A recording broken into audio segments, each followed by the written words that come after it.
Hello, today I will show you all DDR RAM types from DDR1 to DDR5. Starting with DDR1 RAM, which was released in 1998, it could only hold 0.5 to 2 GB of RAM per stick, which could only be used to open 2 or 3 Chrome tabs at once. It only had speeds of 266 to 400 ms/t per second. It was used in very old computers from 1998 to 2001. This is easily the slowest type of RAM, which couldn't be used for gaming as it can't hold enough information.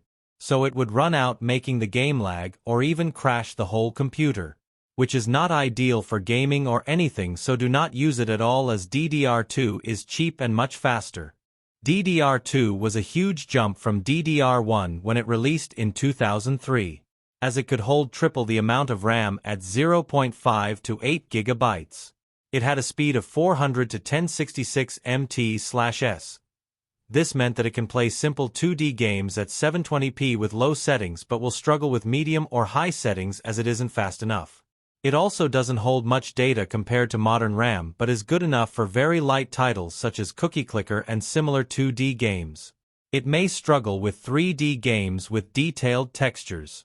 This is mainly found in old work computers but is not found in newer builds. DDR3, on the other hand, is able to play many games at low and medium settings. It has up to 16 GB of storage that runs at 800 to 2133 ms/s, which is only around 3 times slower than DDR5 but is still slow by gaming standards. It is mainly used in office computers and low-budget gaming builds, but is not recommended for gaming at all, as it is usually recommended to have at least DDR4 RAM. But DDR3 will still run the games just at low settings with some stutter on medium, but will become almost unplayable on high or ultra settings, as it will run at a very, very low FPS.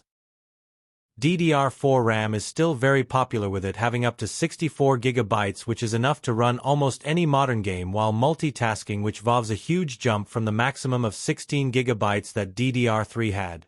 DDR4 is what most people with budget computers or older computers have. It also ran at a record low when it came out at only 1.2 volts, which meant it used less power and didn't heat up as fast, which was an issue with old DDR12 and 3 RAM. By this point you may have noticed that the hole in the RAM sticks I'm showing are in different places. That is so you can't jam a DDR3 RAM stick into a DDR4 motherboard and fry the whole system, as it would short out the motherboard which connects everything together. DDR5 is where you are really using computers to their max, whether that be through gaming or server hosting, or maybe you have a job that involves your computer like editing or exporting videos in high resolutions. The reason you need this doesn't matter though, as it meets all of the needs with its maximum of 128 GB of RAM per stick with a speed of 400 to 6400 ms/s. Sadly, this RAM has gotten really expensive at the time of making this video. This is because of AI centers buying all of the RAM from big companies, making the prices skyrocket to over 300% when I am currently writing this. These AI centers use all of the RAM to train and run their AI, and they buy hundreds of terabytes. If you liked this video, why not like the video, and if you want to see more of this content, subscribe as well. Hopefully now you know about different types of RAM now. Bye.